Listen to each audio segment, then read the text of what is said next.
ৰাজ্যত পুনৰ সংঘটিত হৈছে দলবদ্ধ গণপ্ৰহাৰ ঘটনা। এইবাৰ দলবদ্ধ গণপ্ৰহাৰত ভুক্তভোগী হৈছে এজন নেৰী মাছমৰীয়া। সংকটজনক অৱস্থাত চিকিৎসাধীন হৈ আছে ঘটনাৰ মূল অভিযুক্ত কৰিম আলী নামৰ এজন দৰিদ্ৰ লোক। ঘটনা সংঘটিত হৈছে গোসাইগাঁও মহকুমাৰ ভাওৰাগুৰি আৰক্ষী চকীৰ অন্তৰ্গত সাতবিলত।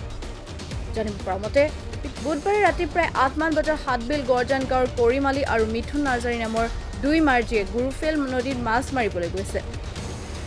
পৰৱৰ্তী সময়ত অঞ্চলটোৰ 10জনীয়া উদ্ভণ্ড যুৱকৰ দল এটাই পৰিকল্পিতভাৱে হাতে হাতে লো ৰড তথা চোকা অস্ত্ৰ কঢ়িয়াই চুৰ বুলি চিঞৰি কৰিম আলী আৰু মিথুন নাৰ্জাৰীক আক্ৰমণ লক্ষ্যৰে খেদি আহে। পৰিস্থিতি উমান পাই তৎক্ষণাৎ মিথুন নাৰ্জাৰীয়ে পলাবলৈ সক্ষম হয় যদিও ৰক্ষা নাপালে কৰিম আলী। মুহূৰ্ততে উদ্ভণ্ড যুৱকৰ দলটোৱে লোকজনক গুৰুকুললৈ দলবদ্ধ প্ৰহাৰ কৰি মৃত বুলি ভাবি তৎক্ষণাৎ পলায়ন কৰে। ফলতে গুৰুতৰভাৱে আঘাতপ্ৰাপ্ত হৈ বৰ্তমান সংকটজনক অৱস্থাত চিকিৎসাধীন হৈ আছে লোকজন। এই ঘটনাৰ মূল 9জন মূল অভিযুক্তৰ লগতে এজন সাংবাদিক প্ৰত্যক্ষভাৱে লিপ্ত থকা তথা ইতিমধ্যে পোহৰলৈ আহিছে। আসসালামু আলাইকুম, মোৰ নাম আলাবি আহমেদ। মই BTR ABMSUৰ কাৰ্যকাৰী সভাপতি হওঁ। যি আমাৰ আজি দুদিন হ'ল এটা ঘটনা হোৱাৰ আমাৰ ভাওৰাগুৰি অঞ্চলত, এই ঘটনাত লিপ্ত থকা আমাৰ 10জন মানুহ আছিল। 10জনৰ ভিতৰত আমাৰ আৰক্ষীয়ে 7জনক ইতিমধ্যে গ্ৰেপ্তাৰ কৰিছিল আৰু 3জন এতিয়াও ফুৰি আছে। তাৰ ভিতৰত আমি যোৱাকালি এটা গম পালোঁ যে এটা সাংবাদিকো তাৰ লগত লিপ্ত হৈ আছে। এই জঘন্য কাণ্ডত যে এটা সাংবাদিক লিপ্ত থাকিব এতিয়া আমালোকে কেতিয়াও ভাবা নাই। ই আমাৰ লোকাল মানুহে হয়। আমাৰ কিবা নিউজ বা কি প্ৰচাৰ কৰিব হ'লে আমি তাক মাতোঁ, তেওঁ প্ৰচাৰ কৰে, কিন্তু ই যে ইমান এটা খাৰাপ কামত লিপ্ত থাকিব এতিয়া আমালোকে কেতিয়াও ভাবা নাই। সাংবাদিকৰ নাম হ'ল সৌকৃষ্ণ দাস, তেওঁ ঈশান নিউজৰ সাংবাদিক হয়। ঘটনাটা হোৱাৰ পিছত আমি গোসাইগাঁও সাংবাদিকক মাতিছোঁ, তেওঁলোকে আমাক কোনো সহযোগিতা কৰা নাই। এই বস্তুখিনি কি তেওঁলোকে মাত দিবৰ ভাগি থ'বলৈ কিবা হেৰি কৰি আছে নেকি? কিবা বেয়া কামত এটা সাংবাদিকে লিপ্ত হ'লে বাকীবিলাক কিয় নাহিল? এইটো আমাৰ এটা প্ৰশ্ন। আৰু সি যে ফুৰি আছে, আমাৰ অসম আৰক্ষীয়ে এতিয়ালৈকে তেওঁক কিয় গ্ৰেপ্তাৰ কৰা নাই? সাংবাদিক হোৱাৰ কাৰণে ইয়াক কি এৰেষ্ট কৰা নাই নেকি? সেইটো আমাৰ পূৰা সন্দেহ হৈছে, গাবজাতি বুলি লাগি আছে সেইটো। হয়, সি আগতেও বিভিন্ন ধৰণৰ খাৰাপ কামত সি লিপ্ত হৈ আছিল।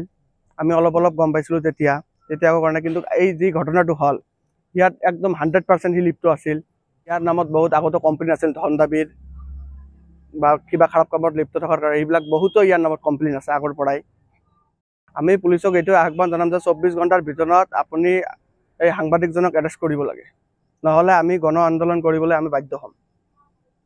আপোনালোকে জানে যে গোসাইগাঁৱৰ ভাওৰাগুৰিত যোৱা 4 তাৰিখত এক নিৰ্মম নিৰ্যাতন চলোৱা হৈছিল। আপোনালোকে সকলোৱে অৱগত। কৰিম আলী নামৰ এজন ব্যক্তি আৰু মিথুন নাৰ্জাৰী এজন বড়ো সম্প্ৰদায়ৰ ভাই, তেখেত দুজন সাতবিল নামৰ এখন ঠাইত ভাওৰাগুৰিত মাছ ধৰিবলৈ গৈছিল। সেই মাছ ধৰিব যোৱাত তাত কিন্তু এক অঘটন ঘটনা হৈছিল। আপোনালোকে সকলোৱে সংবাদ মাধ্যমত ইতিমধ্যে আপোনালোকে সকলোৱে চাইছে, অসমৰ ৰাইজে চাইছে। গতিকে সেইখন কৰিম আলীৰ ঘৰত আজি ঈদ উপলক্ষে আমি তেখেতৰ ঘৰত আহি খবৰ লৈছোঁ, তেখেতৰ পৰিয়ালৰ বুজ লৈছোঁ। তেখেত যে এতিয়াও বৰপেটা মেডিকেল কলেজত এতিয়া ভৰ্তি হৈ আছে, চিকিৎসাধীন হৈ আছে, তেখেতৰ খা খবৰ লৈছোঁ। বহুত দুখ বহুত দুখ আৰু পৰিতাপৰ বিষয় যে ঈদৰ এই পাক মুহূৰ্তত এনে নিৰ্মমভাৱে নিৰ্যাতন যে কৰিলে কিছুমান হিন্দু সম্প্ৰদায়ৰ লোকে। তেখেতসকল আচলতে হিন্দুসকলে যি নিৰ্মমভাৱে 10জন ল'ৰা ইতিমধ্যে ভাওৰাগুৰি আৰক্ষী চকীত এজাহাৰ দিছে পৰিয়ালখনে। লগতে আমি সেইখন ঘটনাস্থলীত আমি নেমছো আৰু বিভিন্ন দল সংগঠনে আমি সেই ঘটনাত উপস্থিত হৈ পৰিস্থিতিৰ নিয়ন্ত্ৰণ কৰাত সক্ষম হৈছোঁ। লগতে বিশেষকৈ গোসাইগাঁও আৰক্ষীক আমি ধন্যবাদ জনাইছোঁ, কাৰণ গোসাইগাঁৱৰ আৰক্ষীৰ সহযোগিতাত আমি বিভিন্ন দল সংগঠনৰ সহযোগিতা আমি ঘটনাখন উপস্থিত হৈ আমি ঘটনাস্থলীত উপস্থিত হৈ আমি ঘটনা নিয়ন্ত্ৰণ কৰিছোঁ। তাৰপৰেও আজি FIR যেতিয়া চালোঁ আমি, সহিষ্ণু দাস নামৰ ঈশান নিউজৰ যি সাংবাদিক, সেই সাংবাদিকজন এই ঘটনাৰ লগত যে জড়িত আছে এই কথা কিন্তু এতিয়া আগত কিন্তু পোহৰলৈ অহা নাছিল, বৰ্তমান পোহৰলৈ আহিছে।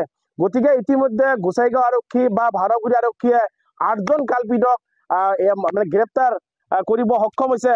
বাকী এতিয়া সহিষ্ণু দাস নামৰ এই ঈশান নিউজৰ সাংবাদিকজনে এতিয়াও কিন্তু তাক আটক কৰিব পৰা নাই। তো আমি গোসাইগাঁও জিলা সমিতি নেমচুৰ ফালৰ পৰা এইখন সহিষ্ণু দাসক অতি সোনকালে কাল্পিতটোক এৰেষ্ট কৰিব লাগে তেখেতক আইনীভাৱে মানে আইনীভাৱে তেখেতক যি নিকৃষ্ট কাম কৰিছে তেখেতক মানে আইনীভাৱে কঠোৰ শাস্তি দিব লাগে। কাৰণ আমি এই গণতন্ত্ৰ দেশত সাংবাদিকসকলক চতুৰ্থস্তম্ভত আমি সাংবাদিক হিচাপে আমি যথেষ্ট শ্ৰদ্ধা আৰু সন্মান কৰোঁ।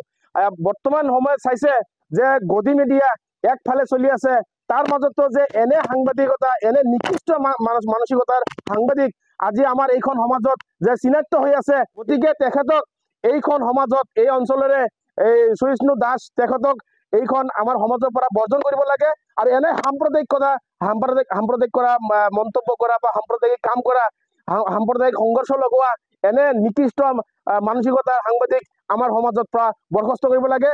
লগতে তেখেতক 24 ঘণ্টাৰ ভিতৰত আমি অসম আৰক্ষী তথা BTR আৰক্ষী তথা আমাৰ এইখন গোসাইগাঁৱৰ SD বছৰ হিৰেণ ডেকা ছাৰলৈ আমি আহ্বান জনাইছোঁ নিউজৰ ফালৰ পৰা। তেখেতক আমি সাক্ষাৎ কৰি এইখিনি বিভিন্ন কথা কৈছোঁ।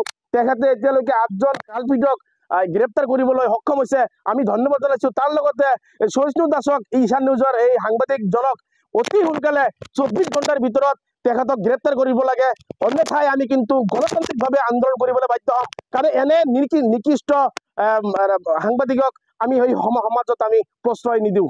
আচলতে বৰ দুখ লগা কথা। ইয়াৰ আগতেও সজল কুমাৰ সিং যেতিয়া মোক ফোন যোগে তেখেতৰ যি কাৰ্যকলাপত যি দুৰ্নীতি তেখেত যে কাম কৰা নাই সেই বিষয়ে আমি মাত মাতিছিলোঁ। তাৰোপৰি আমি দেখা পাইছোঁ, তাৰ সেই ইস্যুটো লৈ আমি দেখা পাইছোঁ যে কিছুমান সমাজত আমাৰ গোসাইগাঁও অঞ্চলত কিছুমান এনেকা লাগে বৰ দুখৰ বিষয়, মানে সাংবাদিকৰ মাজত যেনে সাম্প্ৰদায়িক মানে এটা মনোভাৱ চলি আছে এনেকে মোক অনুভৱ হৈছে। কাৰণ নহ'লে কিছুমান সাংবাদিকৰ চেনেলত কিন্তু আজিলৈকে আমাৰ এইবোৰ নিউজ কিন্তু হোৱা নাই। আৰু হাওৰাগুৰিত যিখন ঘটনা হ'ল এই ঘটনাৰ কিন্তু মানে কিছুমান সাংবাদিকৰ মই নাম নকওঁ, হয়তো আপোনালোকে সকলো অৱগত, অসমৰ ৰাইজে বুজি আছে যে এই সমাজখন বা এই চৰকাৰখন কোন দিশে গতি কৰিছে, সেই দিশে কিন্তু মোৰ যেন লাগিছে, অনুভৱ হৈছে। গতিকে আমি এই যিসকল সাংবাদিকে মানে সাম্প্ৰদায়িক মনোভাৱ নি চলে তেখেতসকলক আমাৰ সমাজৰ পৰা বহিষ্কাৰ কৰিব লাগে। আচলতে মানে কি ক'ম, আমি আপোনালোকে জানে যে সমাজটো কোন দিশত চলি আছে। আপোনালোকে জানে যে প্ৰকৃত ভাৰতীয় নাগৰিক হোৱাৰ পিছতো আমাক বাংলাদেশলৈ বিদেশীলৈ ঘোষণা কৰি আছে। সেই পৰিৱেশকে আমি দেখা পাই আছোঁ। আচলতে তেখেতসকল মানে অন্য এক সম্প্ৰদায়ৰ মানুহ বুলি তেখেতক মানে গ্ৰেপ্তাৰ কৰা নাই নেকি, এৰেষ্ট কৰা নাই নেকি, সেনেকা এটা অনুভৱ হৈছে। আচলতে সেনেকা হ'ব নালাগে, যেহেতু গণতান্ত্ৰিক দেশ সেনেকা হ'ব নালাগে। আচলতে গণতান্ত্ৰিক দেশত সকলো মানে যি সমন্বয়ৰ চৰকাৰ কৰাৰ পিছত আপোনাৰ সাংবাদিকতা আচলতে নিৰপেক্ষভাৱে মানে কাম কৰিব লাগে।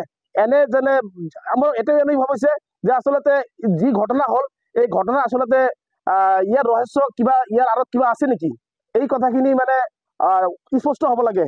নহ'লে তেখেত হিন্দু সম্প্ৰদায়ৰ সাংবাদিক বুলি আচলতে তেখেতক গ্ৰেপ্তাৰ কৰা নাই নেকি, মোৰ এনেকা যেন অনুভৱ হৈছে। আচলতে এই বস্তুখিনি স্পষ্ট হ'ব লাগে।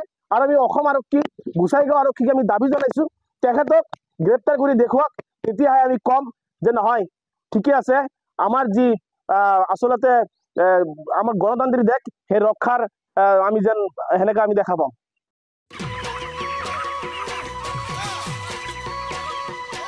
অতি কম দিনতেই একোটা এনেকুৱা হৈ যায়। মই যে বিয়মৰ দানা খুৱাওঁ, আপোনালোকেও বিয়মৰ দানা খুৱাওক আৰু কম দিনতেই অধিক মুনাফা লাভ কৰক।